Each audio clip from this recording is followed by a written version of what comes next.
जय हिंद दोस्तों, जय हिंद बच्चों। आज आपने दिया है स्माइल सेट का चौथा पेपर। उम्मीद करता हूँ आपका पेपर बहुत ही अच्छा हुआ होगा। अब आप अपना एग्ज़ाम वाला रजिस्टर है वो ओपन कर लीजिए। अब हम एक एक प्रश्न के आंसर पर बात करने जा रहे हैं और अब आप एक मूल्यांकनकर्ता की भूमिका में हैं। तो अच्छे से प्रश्न और आंसर को पढ़ते हुए मेरे द्वारा बताए गए उत्तर से मिलान करते हुए आनुपातिक अंक देते हुए आप आगे बढ़ेंगे और लास्ट में सभी अंकों का योग करेंगे और इसी वीडियो के कमेंट बॉक्स में आप अपना नाम लिखते हुए और अपने स्कूल का नाम लिखते हुए अपने टोटल अंक है वो मुझे बताएंगे। एक चीज़ मैं पेपर को शुरू करूं उससे पहले ये भी बताना चाहूँगा, कुछ बच्चों ने मुझे व्हाट्सएप कमेंट किया, अच्छा लगा। उन्होंने बताया सर हमारी तैयारी बहुत अच्छी चल रही है, हमने पहले आपके वीडियो से नोट्स बनाए, उनको पढ़ा, बुक के चैप्टर को पढ़ा और उसके बाद जब आप टेस्ट लेते हो तो उस वीक में हम फिर 2-3 बार उन नोट्स और चैप्टर को रिवाइज कर लेते हैं। फिर जब आप 11 बजे टेस्ट भेजते हो हम ईमानदारी से टेस्ट देते हैं। टेस्ट के बाद सर रहा नहीं जाता और हम अपनी किताब में अपने नोट्सों में से उन प्रश्नों को और उनके आंसरों को ढूंढते हैं। तो एक बार फिर हमारा उस टाइम रिवीजन हो जाता है और शाम को जब आप 5 बजे सर पेपर को सॉल्व करवाते हो तो उस टाइम फिर रिवीजन हो जाता है। तो सर तैयारी इतनी अच्छी चल रही है भी पता ही नहीं चल पा रहा भी एक चैप्टर को हम कितनी बार पढ़ चुके हैं। और आप सही कहते हो सर भी बार बार पढ़ने से चीज़ याद हो जाती है, गलती करते हैं तो वो भी हमें याद रहती है भी हाँ यहाँ पर ये गलती नहीं करनी चाहिए थी। ऐसे बहुत से बच्चों के कमेंट आए, अच्छा लगा भी आप मेरे इस उद्देश्य को समझ पा रहे हो और उससे लाभान्वित भी हो रहे हो। तो बस आपको इसी प्रकार चैप्टर वाइज आगे बढ़ते जाना है और बस एक रिक्वेस्ट आपसे ज़रूर करूँगा भी आप ज़्यादा से ज़्यादा बच्चों को इस मुहिम से जोड़ें। इसके पॉजिटिव जो हमारे उद्देश्य हैं उसको आप बताएं ताकि ज़्यादा से ज़्यादा बच्चे इस टेस्ट से, मेरे इस प्रयास से, इन वीडियोज़ से वो ज़्यादा से ज़्यादा लाभान्वित हो सके, ताकि उन्हें एहसास नहीं हो भी उनका स्कूल है वो नहीं लग रहा है। तो उम्मीद करता हूँ आप इन चीज़ों को समझ रहे हो और आगे भी दूसरों को समझाएंगे। मुझे याद आ रही है एक फ़िल्म जिसका नाम था जय हो, सलमान खान की एक फ़िल्म है जय हो, जिसमें वो कहता है ना आप किसी 5 के लिए किसी 5 का अच्छा कर दीजिए, यही मेरा सबसे बड़ा थैंक यू होगा। तो आपको भी मैं चाहता हूँ उस फिल्म की तर्ज पे, क्योंकि अच्छी चीज़ें हमें एक्सेप्ट करनी चाहिए, आप भी हर बच्चा कम से कम 5 विद्यार्थियों को इस अपने मिशन मेरिट अब की बार 90 पार अभियान से जोड़िएगा। तो अब पेपर को शुरू करते हैं और आज के पेपर के अंदर टोटल 15 प्रश्न थे, प्रत्येक प्रश्न 1 नंबर का, क्योंकि इस चैप्टर में से 1 या 2 नंबर के प्रश्न के आने की संभावना है वो प्रबल रहती है। तो मैंने 1 नंबर के प्रश्नों के आधार पर ही इस बार 2 नंबर वाले प्रश्न भी साथ में ही डाले हैं, लेकिन अंक निर्धारण मैंने 1 अंक का ही किया है। अगला टेस्ट अपने 5वें चैप्टर का होगा जिसमें हम अति लघुतरात्मक और लघुतरात्मक दोनों प्रकार के ही प्रश्नों की बात उस चैप्टर में हम करेंगे। तो अगले चैप्टर की भी आप आज से ही तैयारी है वो प्रारंभ कर दीजिएगा। तो आज के पेपर का पहला प्रश्न जो रहा आपके लिए वो था कार्यशील जनसंख्या से आप क्या समझते हैं। कार्यशील जनसंख्या से आप क्या समझते हैं। तो उस प्रश्न का मेरे अनुसार जो अच्छी परिभाषा जो बन सकती थी वो आप इस प्रकार से लिख सकते हैं। अगर आपने इसको थोड़ा सा तोड़ मरोड़ के भी लिखा है और आपका उद्देश्य अगर सही आ रहा है तो आप उस उत्तर को भी सही मानिएगा। तो इसका अच्छा सा उत्तर आप इस प्रकार से लिख सकते थे, किसी व्यवसाय से जुड़ी व्यवसाय से जुड़ी 15 से 64 वर्ष आयु वर्ग की जनसंख्या को कार्यशील जनसंख्या कहते हैं। किसी व्यवसाय से जुड़ी 15 से 64 आयु वर्ग की जनसंख्या को कार्यशील जनसंख्या या सक्रिय जनसंख्या है वो कहा जाता है। और अगर आपने सिर्फ 15 से 64 आयु वर्ग के स्त्री पुरुष की बात भी लिखी है तब भी सही मानिएगा और अंक दे दीजिएगा। दूसरा प्रश्न आपका था आज, लिंगानुपात किसे कहते हैं, सेक्स रेशो किसे कहते हैं। तो परिभाषा की अगर बात करें, आपको पहले हेडिंग बनानी है लिंगानुपात, उसको अंडरलाइन करके उसमें उत्तर आपको लिखना है। जनसंख्या में स्त्री और पुरुष की संख्या के अनुपात को लिंगानुपात कहा जाता है। तो महिलाओं और पुरुष की संख्या के अनुपात को ही है वो लिंगानुपात कहा जाता है। और अगर आपने भारत के अंदर जो लिंगानुपात निकालने का फॉर्मूला है अगर वो भी लिखा है तब भी आप उसको सही मानिए। जैसे भारत में लिंगानुपात किस प्रकार निकालते हैं, ऊपर हम लिखते हैं स्त्रियों की संख्या, बटा में पुरुषों की संख्या और गुणा में 1000 लगाते हैं। तो उस हिसाब से आपने परिभाषा अगर लिख दी है तो आप एक में से एक अंक दे दीजिए। तीसरा प्रश्न देखिए जो आज आपने किया, भारत में स्त्रियों की संख्या पुरुषों से कम क्यों है। भारत में स्त्रियों की संख्या पुरुषों से कम क्यों है, यानी भारत में लिंगानुपात कम होने की बात है वो इस प्रश्न में की जा रही है। तो आपने देखा होगा, आपकी पाठ्य पुस्तक से, वीडियो नोट से भी आपने पढ़ा होगा, इसमें 1 नंबर का ये प्रश्न है, उत्तर बहुत से बनते हैं। जैसे क्या क्या इसके उत्तर आप लिख सकते थे, क्योंकि ये प्रश्न बहुत इंपॉर्टेंट है। जब हम इंडिया वाला पार्ट करेंगे तो वहां पर भी ये प्रश्न इंपॉर्टेंट रहता है, चाहे वो इस चैप्टर से आ जाए चाहे इंडिया वाले चैप्टर में से आ जाए। बोर्ड में इस प्रश्न के आने की प्रबल संभावना रहती है। ये 1 नंबर का भी आ सकता है, 2 नंबर का भी आ सकता है और 3 नंबर के रूप में भी ये प्रश्न आ सकता है। तो जितने अंक का प्रश्न होता है हमें उसी के अकॉर्डिंग उसका आंसर है वो लिखना होता है। तो मैं यहाँ पर इस प्रश्न के क्या क्या उत्तर हो सकते हैं उसकी बात करता हूं। उनमें से अगर कोई भी एक आपने अगर लिखा है तो वो सही माना जाएगा और 1 अंक आप उसको दे दीजिए। जैसे आप ये लिख सकते हो भी समाज का परंपरावादी होना, स्त्रियों को लेकर समाज का परंपरावादी होना, यह आप लिख सकते थे। या इसको आप इस रूप में भी लिख सकते थे भी लड़कियों की तुलना में समाज में लड़कों को प्राथमिकता देना, यह भी हो सकता है। बाल विवाह के कारण डिलीवरी के दौरान मृत्यु हो जाना, यह भी एक कारण हो सकता है। लड़कियों को आर्थिक आजादी नहीं होना, यह भी इसका एक कारण हो सकता है। बालिका शिक्षा की कमी, यह भी हो सकता है। बढ़ती नगरीकरण की प्रवृत्ति, यह भी हो सकता है। कन्या भ्रूण हत्या या दहेज हत्या, ये भी इसके कारण हो सकते हैं। तो इस प्रकार से आपने इनके कोई भी एक कारण इनमें से जो लिखा है तो उसको सही मानते हुए अंक प्रदान कर दीजिएगा। आगे बढ़ते हैं और चौथा प्रश्न था अपना, जनसंख्या संरचना के 4 प्रमुख घटकों के नाम लिखिए। तो आपको पता है अपना ये चैप्टर जनसंख्या संरचना, इसके अंतर्गत हमने 5 टॉपिक पढ़े हैं, वही इसके घटक हैं। उन 5 में से कोई 4 आपको यहां पूछे थे, आप 1/4, 1/4, 1/4, 1/4 मानते हुए उसको आप चेक कर लीजिएगा। 5 कौन कौन से टॉपिक है इस चैप्टर में? आयु संरचना, लिंगानुपात, जनसंख्या संगठन जिसमें हमने नगरीय और ग्रामीण जनसंख्या की बात की, साक्षरता और व्यावसायिक संरचना। इन 5 में से कोई भी 4 अगर लिखे हैं तो आप 1/4, 1/4, 1/4, 1/4 देते हुए 1 अंक प्रदान कर दीजिएगा। अब बात करते हैं अगले 5वें प्रश्न पर। बहुत अच्छा प्रश्न ये भी, आश्रित जनसंख्या कौन से आयु वर्गों में मिलती है, नाम लिखिए।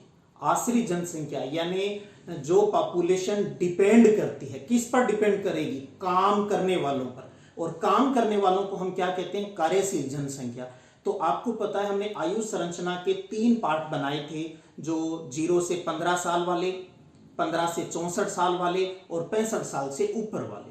तो 0 से जो 14 वर्ष वाले, 0 से जो 14 वर्ष के जो लोग थे, जो बाल आयु वर्ग जिसको कहा, एक तो वो, और दूसरा वृद्ध वाला जो है 65 वर्ष से अधिक वाले, ये दोनों ही कार्यशील जनसंख्या यानी 15 से 64 वालों पर ये डिपेंड करते हैं। तो आपका इस प्रश्न का सही आंसर 2 आयु वर्ग आपको इसमें लिखने हैं, 0 से 14 वर्ष और 65 वर्ष से अधिक आयु वर्ग है वो आश्रित जनसंख्या वाले आयु वर्ग है। और एक प्रश्न इस प्रकार से भी बन सकता है, भी आश्रित जनसंख्या आयु वर्ग है वो किस आयु वर्ग पर डिपेंड करती है, तो उसका उत्तर आप क्या लिखेंगे, कार्यशील जनसंख्या पर, जिसका जो एज ग्रुप है वो 15 से हमने 64 वर्ष की बात की है। तो इस प्रश्न का सही आंसर 2, 0 से 14 वर्ष और 65 वर्ष से अधिक, ये दोनों ही आश्रित जनसंख्या वाले आयु वर्ग हैं। आगे बढ़ते हैं और छठे प्रश्न पर बात करते हैं कि विश्व में 100% साक्षरता वाले 2 देशों के नाम लिखिए। आपको हमने बताया आपके पाठ्यक्रम में उन 6 देशों का जिक्र किया गया है जहां पर 100% यानी 100% जनसंख्या है। आपने पढ़ी है Japan, Australia, Denmark, Finland, Sweden और नॉर्वे।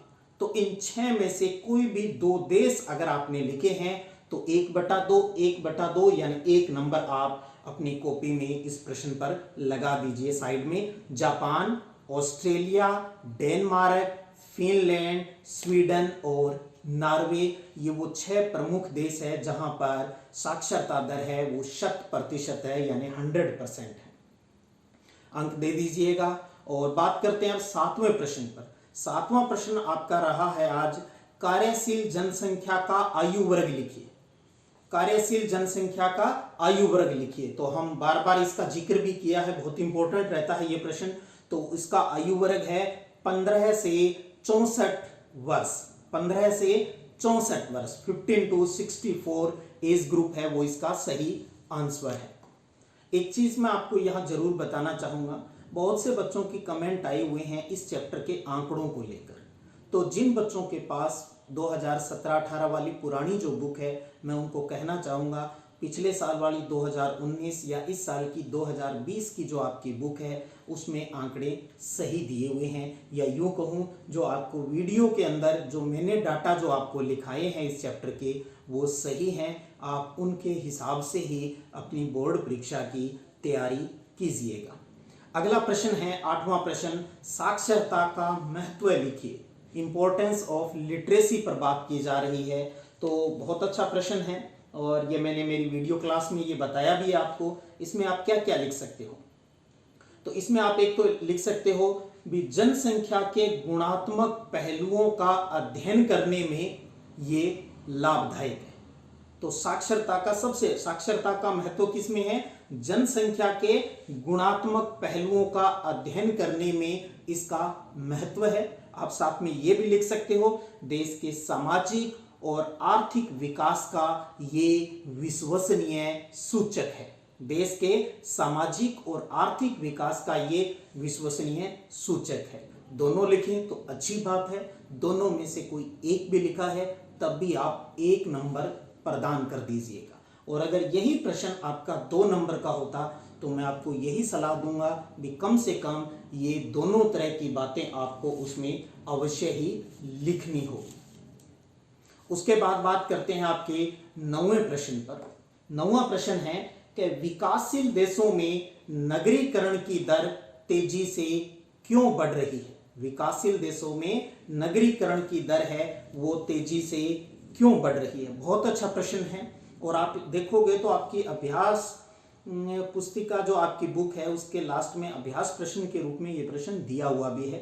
अच्छा प्रश्न था इसलिए मैंने मेरे इस पेपर में इसको शामिल किया है। ये अप्लाइड है यानी आपकी समझ के आधार पर इसका उत्तर देना है। हमने जब पिछले चैप्टर को पढ़ा, इस चैप्टर को पढ़ा तो इसका आंसर अपने आप बनता है और ये समझ हमारे अंदर विकसित भी होनी चाहिए। तो अब इसके उत्तर पर बात करते हैं। तो इसमें आप क्या लिखोगे कि विकासशील देशों में नगरीकरण की दर तेजी से बढ़ रही है क्योंकि इन देशों में इन देशों मतलब विकास जो विकसित देश है, क्योंकि विकासशील देशों में, क्योंकि इन देशों में विकास की जो प्रक्रिया है, विकासशील देशों में, सॉरी ये प्रश्न थोड़ा सा आपने चेंज है यहाँ, विकासशील देशों में नगरीकरण की दर तेजी से क्यों बढ़ रही है? क्योंकि इन देशों में विकास की प्रक्रिया तेज हो रही है। इन देशों के लोग उच्च शिक्षा, चिकित्सा व आधुनिक सुविधाओं की प्राप्ति के लिए गांव से नगरों की ओर जा रहे हैं। तो यानी सटीक लाइन की बात करें तो विकासशील देशों के लोग उच्च शिक्षा, उच्च चिकित्सा और आधुनिक सुविधाओं की प्राप्ति के लिए गांवों से नगरों की ओर जा रहे हैं, इसलिए विकासशील देशों में नगरीकरण की दर है वो तेजी से बढ़ रही है। अगले प्रश्न पर बात करें, 10वां प्रश्न है कि सन 2025 तक विश्व की कितने प्रतिशत जनसंख्या नगरीकृत होने का अनुमान है?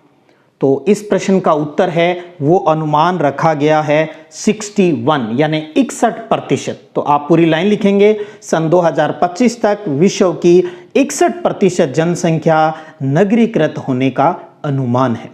एक चीज मैं आपको यहां पर यह भी बताना चाहूंगा, एक अच्छा प्रश्न और भी बनता है यहां पर, वो ये है भी 2030 ईस्वी तक नगरीय जनसंख्या में कितनी बढ़ोतरी होने की संभावना है?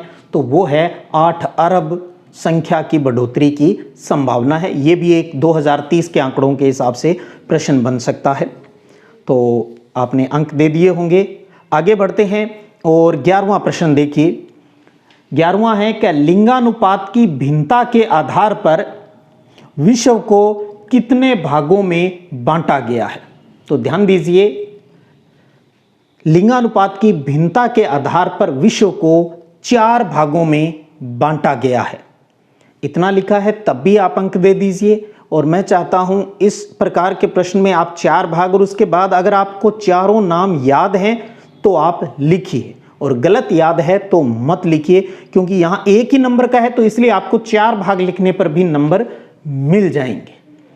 और जो बच्चा और अच्छा प्रेजेंटेशन करना चाहता है और उसके याद है तो मैं चाहता हूं आप चारों भागों के नाम लिख सकते हो, जैसे अत्यधिक स्त्री अधिकता वाले देश, अत्यधिक स्त्री अधिकता वाले देश दूसरा, तीसरा है पुरुष अधिकता वाले देश, और चौथा है अत्यधिक पुरुष अधिकता वाले देश। तो ये 4 भागों में बांटा गया है। तो 4 भाग नाम भी अगर आपने लिख दिया है, 4 भाग शब्द भी लिख दिया है तो आप 1 अंक दे दीजिएगा। उसके बाद 12वां प्रश्न देखिए कि 2015 के आंकड़ों के अनुसार विश्व का लिंगानुपात कितना है? 2015 के आंकड़ों के अनुसार। तो सही आंकड़े जो आपके दिए गए हैं बुक में 2015 के हैं, और उसमें विश्व का जो लिंगानुपात है यानी प्रति 1000 पुरुषों पर स्त्रियों की संख्या की बात करें तो वो 983 है, वो 983 है। ध्यान दीजिएगा, कुछ बच्चे कह रहे थे क्योंकि वो पुरानी वाली बुक है उसमें आंकड़े अलग है, अब हमें नए के अकॉर्डिंग ही पढ़ना है, तो 983 है। 2015 के आंकड़ों के अनुसार विश्व का लिंगानुपात 983 है। अंक दीजिए। आगे बढ़ते हैं। 13वां प्रश्न है कि पश्चिमी देशों के नगरीय क्षेत्रों में स्त्रियों की संख्या पुरुषों से अधिक पाई जाती है, क्यों? तो क्यों यानी कारण पूछा है, तो आप क्या लिख सकते हैं कारण में? क्योंकि महिलाएं रोजगार के लिए नगरों की ओर प्रवास करती हैं, क्योंकि महिलाएं रोजगार के लिए नगरों की ओर प्रवास करती है, माइग्रेट करती है, या आप लिख सकते हो भी नगरों की ओर जाती है। तो इसलिए पश्चिमी देशों के नगरीय क्षेत्रों में महिलाओं की संख्या पुरुषों से अधिक पाई जाती है। अगला प्रश्न देखे हैं। 14वां प्रश्न है कि असंतुलित आयु संरचना के कारण, असंतुलित, ध्यान दीजिए, इम्बैलेंस की बात हो रही है, किसी देश की अर्थव्यवस्था पर कैसा प्रभाव पड़ता है? शब्द पकड़ना है आपको इस प्रश्न में, असंतुलित। और आप चैप्टर का इंट्रोडक्शन स्टार्टिंग में आयु संरचना का पढ़ेंगे, आपको वहां लाइन मिलेगी, ये प्रश्न बनाने का उद्देश्य ये था ताकि आपको जब आप नोट्स और चैप्टर को बुक से पढ़ें तो एक एक लाइन को हम समझते हुए आगे बढ़ें। मैंने मेरे किसी भी वीडियो क्लास में किसी टॉपिक को छोड़ा नहीं है। वीडियो में आगे पीछे मैंने मेरे हिसाब से सेट किया है, वो एक अलग बात हो सकती है, लेकिन जो चीज़ एक क्लास में बच्चे को समझाई जा सकती है वो मैंने हर चीज़ वीडियो के अंदर शामिल की है। फिर भी आपके प्रश्न हैं वो आमंत्रित हैं। तो इसमें आप लिखोगे असंतुलित आयु संरचना की बात आ रही है, आपको इस प्रश्न में सिर्फ एक ही शब्द लिखना था। कैसे, देखिएगा, उत्तर पर बात कर रहे हैं अब। असंतुलित आयु संरचना के कारण किसी देश की अर्थव्यवस्था पर प्रतिकूल प्रभाव पड़ता है, यानी बुरा प्रभाव पड़ता है। प्रतिकूल प्रभाव पड़ता है ये लिखा है, बुरा प्रभाव पड़ता है ये लिखा है, तब भी सही है। यानी ऐसे प्रश्नों का बिल्कुल छोटा सा आंसर। हम बहुत ज़्यादा डीप चले जाते हैं, बल्कि सामान्य से बताना क्या प्रभाव पड़ेगा भाई। नेगेटिव इफेक्ट पड़ेगा, ऋणात्मक प्रभाव पड़ेगा, प्रतिकूल प्रभाव पड़ेगा, बुरा प्रभाव पड़ेगा। तो इस प्रकार के शब्द जो नेगेटिविटी वाले हैं वो इसके अंतर्गत लिखने हैं, क्योंकि नेगेटिव इफेक्ट पड़ता है। और अब बात करते हैं अंतिम प्रश्न पर, और वो है व्यावसायिक संरचना किसे कहते हैं। व्यावसायिक संरचना किसे कहते हैं। तो पहले वाला प्रश्न ही के आधार पर ही हम इसका उत्तर लिखेंगे। इसके उत्तर को हम इस प्रकार लिखेंगे, किसी व्यवसाय से जुड़ी कार्यशील जनसंख्या के आनुपातिक वितरण को व्यावसायिक संरचना कहते हैं। दोबारा सुनिएगा, व्यावसायिक संरचना किसे कहते हैं। किसी व्यवसाय से जुड़ी कार्यशील जनसंख्या के आनुपातिक वितरण को व्यावसायिक संरचना कहते हैं। ये इसकी सटीक सही परिभाषा है। अब देखिए, व्यावसायिक संरचना में हम किसकी बात करते हैं, कार्यशील जनसंख्या की। कार्यशील जनसंख्या की यानी जो काम करती है। काम का मतलब कोई व्यवसाय करेगी, प्राथमिक, द्वितीय, तृतीयक, चतुर्थक, पंचम, कोई न कोई व्यवसाय करेगी, तो उनके अनुपात को, उनके संख्यात्मक ब्यौरे को ही हम व्यावसायिक संरचना के अंतर्गत है वो पढ़ते हैं। तो पुनः सुनिए, किसी व्यवसाय से जुड़ी कार्यशील या सक्रिय जनसंख्या के आनुपातिक वितरण को व्यावसायिक संरचना कहते हैं। तो ये थे आज के अपने स्माइल सेट 4 के 15 प्रश्न, और उनके प्रश्नों के उत्तरों पर हमने चर्चा की। किस प्रकार से उनका उत्तर लिखना है, कितना उत्तर लिखने पर कितने अंक हमें मिलने चाहिए, ये चीज़ भी आप मेरे इस प्रयास से सीख रहे हो। भी कॉपी कैसे जांची जाती होगी, कितनी बात लिखी जाती होगी, तो टीचर कितना नंबर देता होगा। देखिएगा, स्टूडेंट को सबसे ज़्यादा ज़रूरी होता है, आपको याद है, जैसे मैं मेरी बात करूं, मेरे साथ भी था, आपके साथ भी होता होगा। कई बार ये पढ़ने वाले बच्चों के साथ ज़्यादा होता है। वो ये चैप्टर पढ़ लिया, नोट्स पढ़ लिए, ये सोचते रहते हैं प्रश्न कैसे बनेगा, प्रश्न कैसे बनेगा। क्योंकि हमारी आदत क्या बन चुकी है, हमारी आदत बन चुकी है हेल्प बुक पढ़ने की। हम पासबुक पढ़ेंगे, हम डेस्क वर्क पढ़ेंगे, इंपॉर्टेंट प्रश्न ढूंढते रहेंगे, बने बनाए नोट्स ढूंढते रहेंगे, तो कहाँ से सीखोगे। मैं अक्सर कहता हूँ, आप रेडीमेड के चक्कर में रहते हो, तो आप खुद, जैसे हम रेडीमेड कपड़ों की बात करते हैं, तो जब हर टाइम रेडीमेड की बात होगी तो आपको कैसे पता चलेगा भी कपड़े कैसे सिले जाते हैं। मेरी एक पैंट शर्ट बनने में, मेरा पायजामा कमीज़ बनने में कितना कपड़ा लगता होगा, किस रेट आता होगा, कैसे पता चलेगा, क्योंकि हम तो रेडीमेड हो चुके हैं। तो मेरे इस प्रयास से आप वो सब बच्चे पर लाभ उठाएंगे जो कुछ जिंदगी में करना चाहते हैं। तो आप मेरे इस प्रयास में शामिल रहेंगे, इस मिशन में शामिल रहेंगे। अब की बार 90 पार में तो आप अपने आप आपको पता चलने लग जाएगा भी प्रश्न कैसे बनते हैं। मैंने कहा ना, किताबें बोलती है, सबसे अच्छी बेस्ट फ्रेंड है ये। किताबें बोलती है, जब आप लाइन को पढ़ोगे, उसको आत्मसात करोगे, एसिमिलेट करोगे, तो वो आपको बताएगी आगे मजा, मैं ये प्रश्न बन रही हूं, मैं ये प्रश्न बन रहा हूं। और शायद एक बच्चे ने मुझे लिखा भी है, सर अब मुझे आइडिया लगने लग गया है भी प्रश्न कैसे बनते हैं लाइनों से। तो अच्छा लगा भी आप, और देखिए मेरा इसमें कोई नहीं है, बस मैंने आपको एक ही बात बता रहा हूं, बस पढ़िए, रेडीमेड के चक्कर में मत पड़िए, हम खुद प्रयास करें। तो जब आप खुद करोगे तो आप अपने आप हर लाइन को प्रश्न बनाना सीख जाओगे, और जब ये कॉन्फिडेंस आप में आ जाएगा भी प्रश्न कैसे बनते हैं, तो फिर कोई चीज आपको आपका मिशन पूरा करने से नहीं रोक पाएगी। फिर 90 क्या, 95 क्या, 100 क्या, आपके लिए कुछ भी मुश्किल नहीं होगा। तो आप समझिएगा इन चीजों को। और दूसरा चीज, आप कॉपी जांचने की बारीकियां भी समझ पा रहे हो।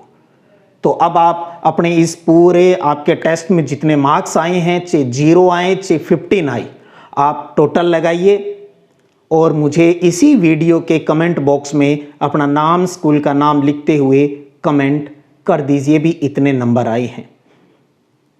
और घबराइए मत, जिन बच्चों के नंबर कम आए हैं या जो हमारे इस सीरीज में लेट जुड़े हैं, जहां से जुड़ते हो वहीं से स्टार्टिंग कर दो। और मैं आपको बार बार कहता हूं, टेस्ट दर टेस्ट आपकी परफॉर्मेंस बढ़नी चाहिए। और अगर आपको फिर भी कोई कमियां लगती है, आप हताश मत होइएगा, अपने आप से फिर कमिटमेंट कीजिएगा, अगली बार मुझे इस इतनी लाइन को, इतने अंक की लाइन को क्रॉस करना है। और उसके लिए आपको ध्यान से नोट्स और चैप्टर को पढ़ना है। और जिन बच्चों की ये समस्या रहती है, याद नहीं होते, मैं उनको यही कहूँगा, आपको ईमानदारी से बार बार मनन करते हुए पढ़ना है। आप ये मत सोचें भी याद रहा या नहीं रहा, मेरे कम नंबर आ रहे हैं, कोई फ़र्क नहीं पड़ेगा, कोई फ़र्क नहीं पड़ेगा। अगर आप अपने तरीके से या मेरे द्वारा सुझाए गए तरीके से आप आगे बढ़ोगे, तो आपका अंतिम परिणाम जो होगा, माध्यमिक शिक्षा बोर्ड की जो पेपर होगा, उसमें आपकी परफॉर्मेंस सबसे अच्छी होगी। अगर आप स्लो लर्नर हो तो एक दिन आपके परिवार वाले, आपके साथी, आपके टीचर सब कहेंगे, यार इसने तो कमाल कर दिया, ये तो ऐसा बच्चा था ही नहीं, हमने तो इसको ये मान रहा, हम तो ये मान के चल रहे थे, ये तो फिसड्डी बच्चा है, ये कैसे आगे आ गया। ये आपका सिर्फ जज्बा और जुनून होगा, जो आपका जो कहते हैं ना बड़ाई है, वो दूसरों की जुबान पर चढ़ेगी, और वो बड़ाई सुनना सबको अच्छा लगता है। जब आपकी प्रशंसा होगी तो आपको अच्छी लगेगी, और वो प्रशंसा आपको और अच्छा करने के लिए प्रेरित करेगी। तो अब ज़्यादा वीडियो को और लंबा नहीं खींचते हुए, अब हम बात करते हैं अगले टेस्ट शेड्यूल की। अगला आपका जो स्माइल सेट का 5वां चैप्टर है, जिसका नाम है जनसंख्या प्रवास एवं मानव विकास। उस 5वें चैप्टर को स्माइल सेट के 5वें पेपर में हम लेकर आएंगे। और आपको मैंने कहा, अब एक नई मुहिम, शायद ये वीडियो के जो पेपर बन रहे हैं, ये ज़्यादा बच्चे इससे लाभान्वित हो रहे हैं। ये कमेंट भी आए, पहले ये था कई बार सर पीडीएफ नहीं खुलती, कई बार टेलीग्राम की पीडीएफ नहीं खुलती, कुछ बच्चे कहते हैं टेलीग्राम नहीं है सर, मेरे पास ये नहीं पहुंचा। बहुत सौ के व्हाट्सएप पे मैसेज आ जाते हैं, सर मुझे भी भेजना। तो शायद इस प्रकार बहुत छोटा, कोई ज़्यादा लंबा चौड़ा 2-3 मिनट के वीडियो में, 2-4 मिनट का जो वीडियो होता है उसमें पेपर सारा आ जाता है। आप वीडियो को पॉज करते हुए आप साथ साथ में उत्तर दे लो, चाहे पहले प्रश्न पेपर को उतार के उसके बाद उत्तर लिख लीजिएगा। तो ये मुझे अच्छा लगा, भी आपको मेरा ये प्रयास अच्छा लगा। एक चीज़ मैं और कह दूं उन बच्चों को जिनके पास पहला, दूसरा, तीसरे चैप्टर की पीडीएफ नहीं पहुंच पाई है, तो बहुत जल्द मुझे थोड़ा सा टाइम मिलते ही, जिस प्रकार ये चौथा पेपर मैंने आपको उपलब्ध करवाया है, इसी प्रकार तीनों पेपर के वीडियो बनाकर भी मैं आपको उपलब्ध करवा दूंगा, ताकि आपको चैनल पर पेपर भी मिले और उस पेपर का आपको सॉल्यूशन भी मिल जाए, और उसके बाद हम रिजल्ट अनाउंसमेंट की बात भी कर लें। बहुत अगली 30 सितंबर को आपके इस प्रिय चैनल सिद्धिविनायक संगरिया, आपके इस मुकेश सर को, इस चैनल को चलाते हुए, इस वीडियो को पहले वीडियो से लेकर यहाँ तक के सफ़र में इस 30 सितंबर को पूरे 6 महीने हो जाएंगे। तो कोशिश करता हूँ इस 30 सितंबर को आपसे मिलने की। कोशिश तो ये भी करूँगा, आप सबकी जो इच्छा रहती है सर लाइव वाली, तो आई ट्राई माई बेस्ट भी। अगर मेरे पास वो सुविधाएं बन पाई, इंटरनेट कनेक्टिविटी वाली जो अच्छी फैसिलिटी अगर उस दिन उपलब्ध हो पाई, तो मैं लाइव भी आने की कोशिश करूँगा, जिसमें आपके रिज़ल्ट अनाउंसमेंट की बात भी मैं शायद कर सकूँ। अन्यथा तो 30 सितंबर को हम रिज़ल्ट को लेकर मिलेंगे ही, क्योंकि आपका अपना ये चैनल अपने 6 महीने पूरे करने जा रहा है। मैं चाहता हूँ अपने 6 महीने के सफ़र पर भी थोड़ी बातें हो जाए। कितना प्यार और स्नेह आपका मिला है, उसके लिए आप सभी का आभार भी प्रकट हो जाए। तो अगले संडे को अपने इसी टेस्ट श्रृंखला में फिर मिलते हैं। स्माइल सेट 5, 11 बजे पेपर, 5 बजे पेपर का सॉल्यूशन। रुक जाना नहीं तू कहीं हार के, जीत जाएंगे हम तू अगर संग है। फिर मिलते हैं, तब तक जय हिंद, जय भारत।